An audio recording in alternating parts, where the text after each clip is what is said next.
Go on ahead and turn your Bibles to the 5th chapter of the Gospel of Matthew. The text that's on your screen, that's what we're going to be looking at together tonight. So grateful that you're back with us on this Lord's Day evening on as we said this morning, it's an absolutely gorgeous day. I don't know how many more of these mild temperature, beautiful days we've got in store for us before summertime gets here, but I'm enjoying them. I don't know about you, and give God the glory for them, right? Back on April 9th, I had a Rockets game downtown, and so that meant I had to travel on I-45, which is never the most pleasant experience for anybody. So I got in my car and I was driving on I-45. I had passed the 610 exit, which is usually kind of a bottleneck area. I'm sure you're familiar with that.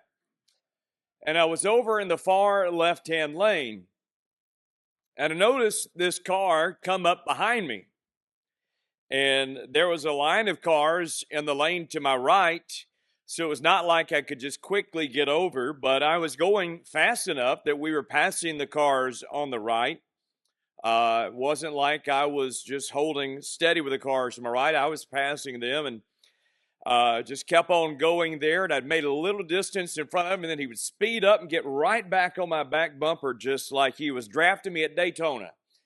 And we kept going until I got down to the Peace exit. If you know where that's at, that's the exit that I normally take to get down to the Toyota Center. And he followed me across the 3 lanes all the way to the exit lane. So I thought, okay, he must be going the same place I'm going. So we take the Peace exit. I get down to the stoplight, and he pulls around me and pulls up beside me. And just for a split second, I looked over. His window started coming in. I thought, oh, he must recognize me. Hey. Okay. He rolls down his window, and he sticks out his hand, and he shot me the bird and said a few choice words. Because I was not going fast enough for him. Road rage here in Houston is a big deal. In 2025, there were 10 road rage shootings right here in Harris County, 10. Already this year in 2026, we're already above 5. We're ahead of schedule here, and we're not even quite halfway in 2026.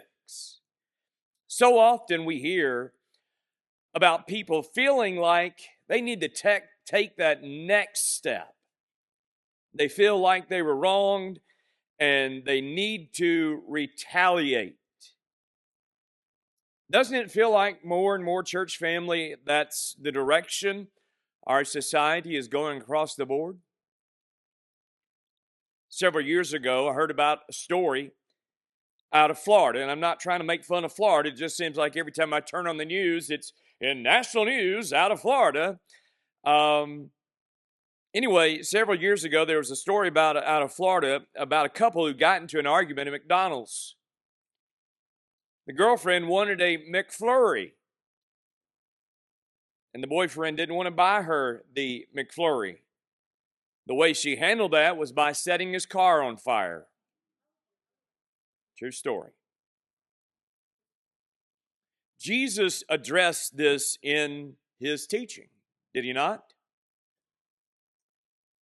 Look at Matthew chapter 5. Let's begin in verse 38.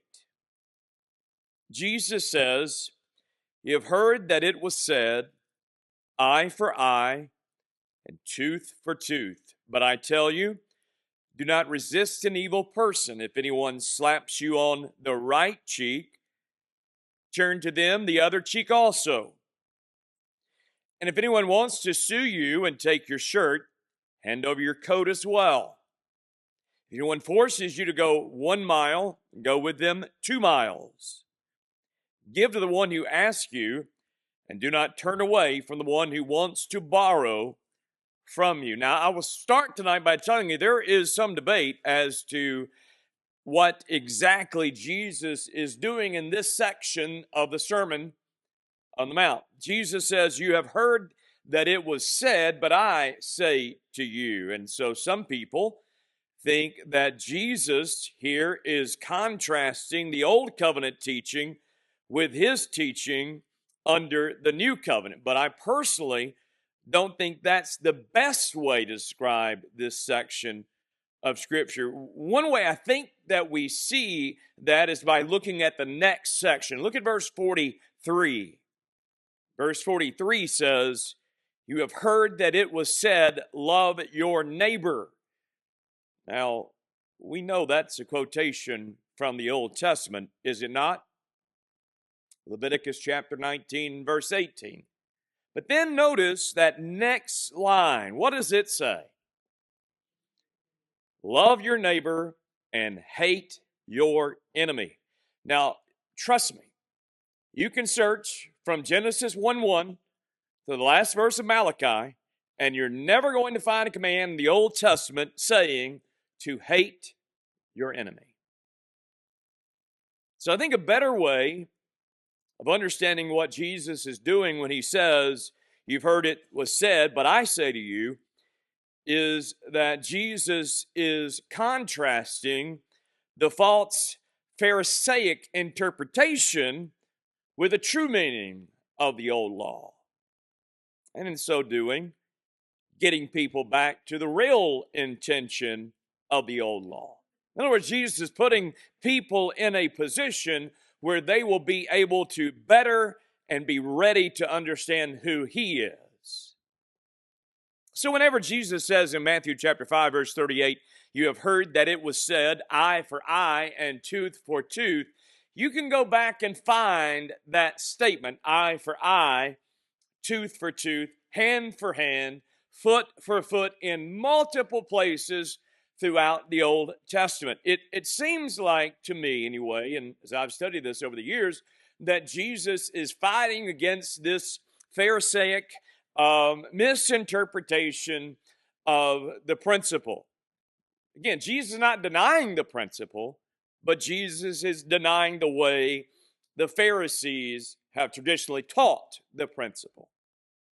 It seems that the Pharisees were teaching that this principle, an eye for eye and tooth for tooth, was an individual's right.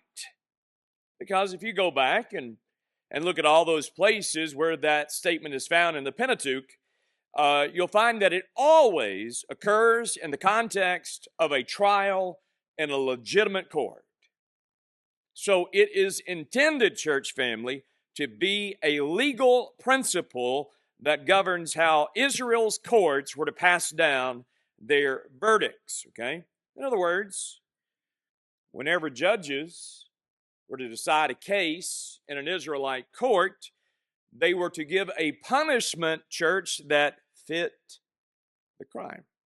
They weren't to give a punishment that was less than what the crime deserved, and of course they weren't to give a punishment that was more than that crime deserved. They were to give an eye for eye and tooth for tooth. In other words, if somebody went into, I don't know, they have convenience stores in Israel back in 1300 BC. But let's just say it did, and somebody went into a convenience store and stole a pack of gum. They weren't going to have their eye. They weren't supposed to have their eye put out for that, right? That would be a punishment that exceeded the crime. So punishment fit the crime. That is, church, a judicial principle, a governmental principle. So Jesus says, that is not the right of individuals. Rather, as individuals, what we are supposed to do, well, verse 39, whenever an evil person treats you, Jesus says, you don't resist the evil person, remember this, with like evil. Now, we could qualify this, and we can talk about, debate about, whether or not personal self-defense is ever legitimate, but we don't have time to go into all that discussion, nor would I want to tonight. But what Jesus is saying is, don't respond in kind. When an evil person harms you, don't resist them with like evil. Notice the next statement. If anyone slaps you on the right cheek, turn to them the other cheek also. Now, let me make sure you know this. Prebos, can I borrow you? Come here a second. He's been running around here with a little hand all day. Now, this isn't talking about somebody running up to you and attacking you, okay? Just know that. If someone slaps you on your right cheek and they're facing you, it's not going to come like this, because that's his left cheek, right? So how would I slap him on his right cheek? I would have to do what? Backhand. That is not an attack. That is, in most cultures, a what? Insult. Thank you, Mike. Appreciate that. So if they slap you on the right cheek, your right cheek, they're backhanding you. Again, that's not an attack, that's an insult. So if someone insults you, okay, you turn to them the other cheek also.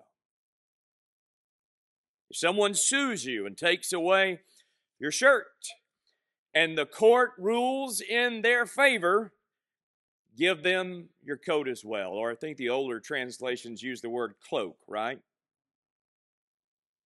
Don't respond with like evil. If someone forces you to go 1 mile, Jesus says, go with them what? 2. Be kind. In other words, be kind to those who would make you go out of your way. Look at verse 42. Give to the one who asks you, and do not turn away from the one who wants to borrow from you. Church, in other words, what Jesus wants us to develop here, according to Jesus, as individuals, is not this attitude where we're so concerned with ourselves and so concerned with our rights that we want to make sure that anything and everything is always, absolutely always fair to us. Rather, let's develop a generous spirit. So these Israelites had been taught by the Pharisees an eye for an eye and tooth for tooth. But Jesus is teaching those of us who are his followers even today that we need to offer help to those who hurt us. We are to offer a blessing to those who give blows to us. And if we'll adopt that principle, we'll live much more content and happy lives. I want us to think together for a couple minutes tonight. What's the outcome of living according personally? What's the outcome of living according personally to the eye for eye and tooth for tooth principle? Here's a few things. If you live according to that principle, guess what's going to happen to your enemies? They're going to always be your enemies. If you live according to the eye for eye, tooth for tooth principle, your enemies will always be your enemies. If it's the case that every time somebody hurts me, if I respond in kind to that individual, what's their response going to be?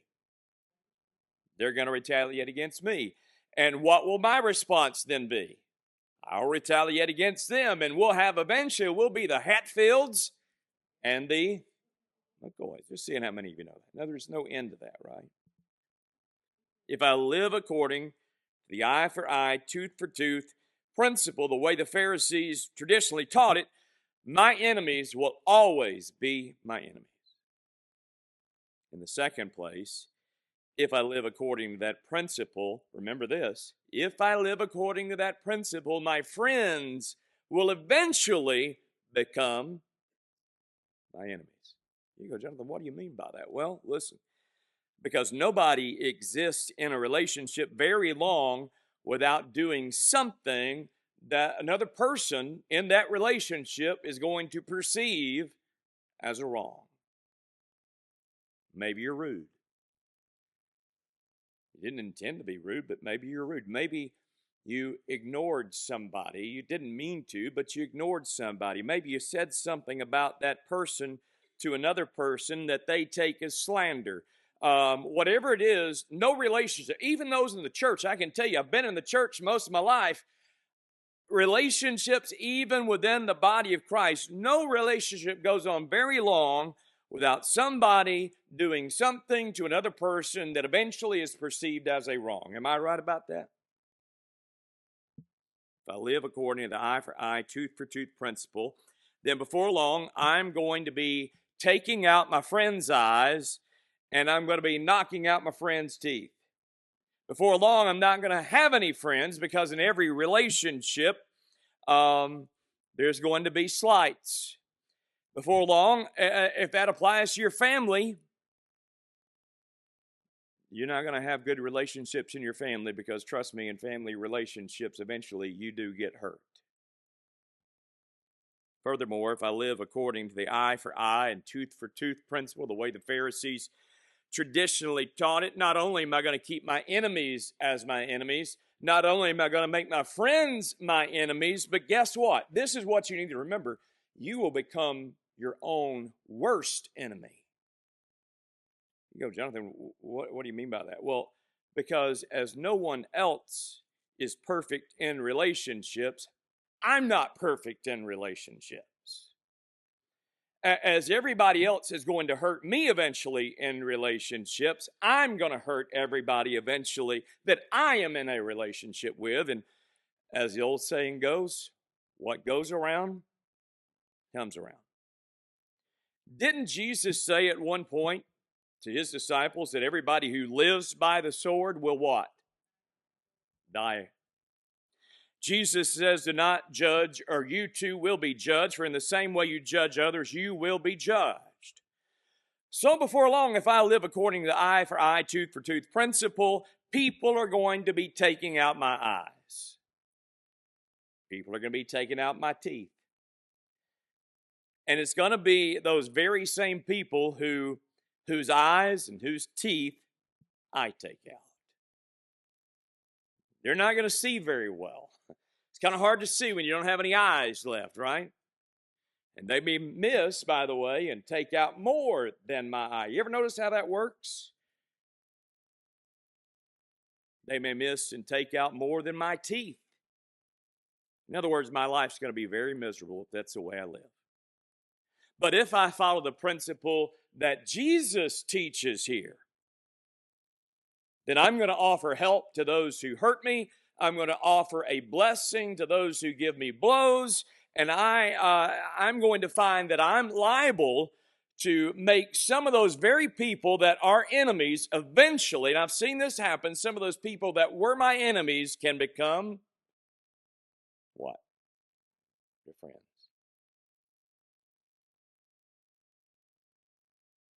Isn't that, though, the principle? If you study the gospel, isn't that the principle in many places throughout the gospel? Even beyond the gospels, I think of Romans chapter 5. I think of Colossians chapter 1. I think of 1 John. The Bible tells us that through our sin, we made ourselves what with God?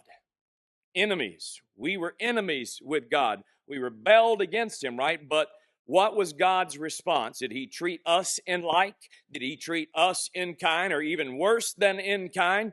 No, he loved us and gave Jesus to die for us. Even though we hated him, his love for us has turned our hearts and made us into his friends. 1 John chapter 4 and verse 19. We love, why? Because he first loved us. That's the reason why we love God, because God first was loving toward us. If that was true, church, in our relationship with God, guess what? That's going to be true concerning our enemies' relationships with us. Furthermore, if you give a blessing to those who deliver blows to you, if we help those who hurt you, not only will you make some of your enemies into your friends, but we'll make our friends, remember this, you'll make your friends even better friends. You go, how? How is that possible? Look in Proverbs 18, verse 24. I want to show you something. Proverbs 18 and verse 24.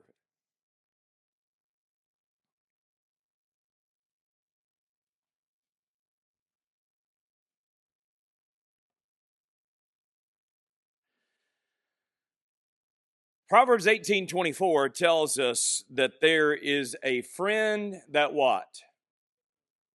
That sticks closer than a brother. And do you perhaps know, church, what the stickiest glue is? It's forgiveness. Who are those friends that will love you the most? It's those friends who've hurt us, and they know they've hurt us. They know very well that they've hurt us, but rather responding in kind or in evil, rather than getting our eye for the eye and our tooth for the tooth. You forgive that person and you restore that person, and you continue on as a good and helpful friend. That person, they got a good memory, will not forget what you've done for them. That's a person who will love you all the more. Truly, I believe that's the friend that will stick closer than a brother. If we follow this principle of helping those who hurt us, giving blessings to those who have given us blows, not only will we make some of our enemies into our friends, not only will we make our friends better friends, but we will be our own best friend. In Proverbs 11 and verse 17, we're told that the kind person does good to his own soul. It's an amazing statement. A kind person does good to his own soul. Jesus said in Acts 20, in verse 35, what? It's more blessed to do what? Think about it. Think about the times that how many times in your life have you ever followed the eye for an eye or tooth for tooth principle? You ever done it? Have you ever responded in kind when somebody did something hurtful to you? You turned around and just gave them that jab right back? Did that make the end of your day very happy? Did you feel more satisfied? See, what that really does is it serves to poison our minds and make us bitter. But think about all the times that you've received forgiveness from somebody. Think about all the times you've extended mercy. How did that leave you feeling?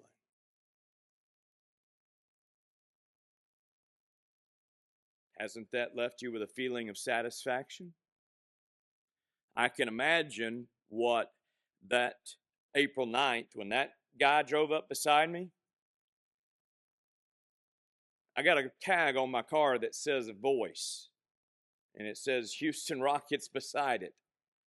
Let's just say that he rolled up beside me and he started shooting me the bird and telling me that I needed to get out of his way with a word there in between it.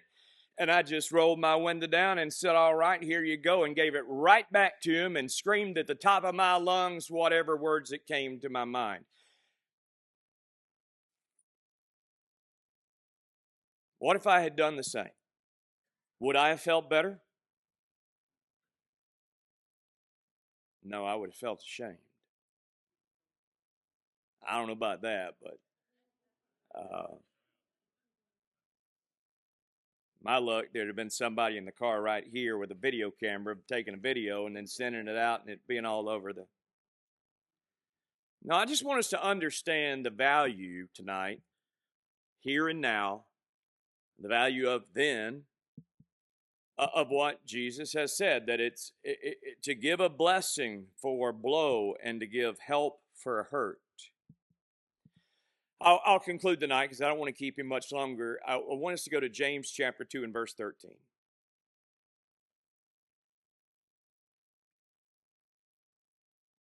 James says here, judgment without mercy will be shown to anyone who has not been merciful. Mercy triumphs over judgment. Did I give you the right verse, James 2:13? Okay. Now, we all need to be reminded in this room, and anybody watching online, we all need to be reminded that a time is coming when each of us will stand before the Lord in judgment, and we will be judged according to our works, what we've done in this body. That's something that's taught in the Old Testament, and that's something as well that's taught in the New Testament. Every one of us will stand before Jesus. The books will be opened that day. The record of our lives and everything we've done will be judged according to those things. I'm going to ask you a question tonight, and then the lesson is going to be yours. What will you need on that day? Are you going to need justice, or are you going to need mercy? I'm going to need mercy. I'm going to need a super duper abundance of mercy. James tells us that judgment without mercy will be shown to anyone who has not been merciful. So if I live my life by that eye for eye, tooth for tooth principle, Jesus' own brother tells me that I won't get mercy on that day, but I can tell you what I will get. Justice. And that's the last thing I'm going to need on that day. So let's try to follow Jesus' teaching and give a help to those who've hurt us, and a blessing to someone who's given us blows. That's your message for tonight. We're going to sing this song of encouragement. I hope that there's anybody here tonight who needs our prayers, that you feel comfortable sharing those requests tonight. Our elders mentioned a couple of Sundays ago that there's times in the back on Sunday morning, and I would imagine that Sunday night as well, that if you don't feel comfortable coming forward, listen, the invitation isn't just open during a few verses of a song. The invitation is open 24 hours a day, 7 days a week, brother. If you realize a need in your life, don't wait till a Sunday morning or a Sunday night or a Wednesday night to take care of that. There are elders here, there are preachers, there's ministers, there's brothers and sisters that love you very much, and if you've got a need, give us the opportunity to serve you. If you've not yet put on Christ in your life, tonight's the night that you need to do that. If we can help you, come right now as we stand together and sing.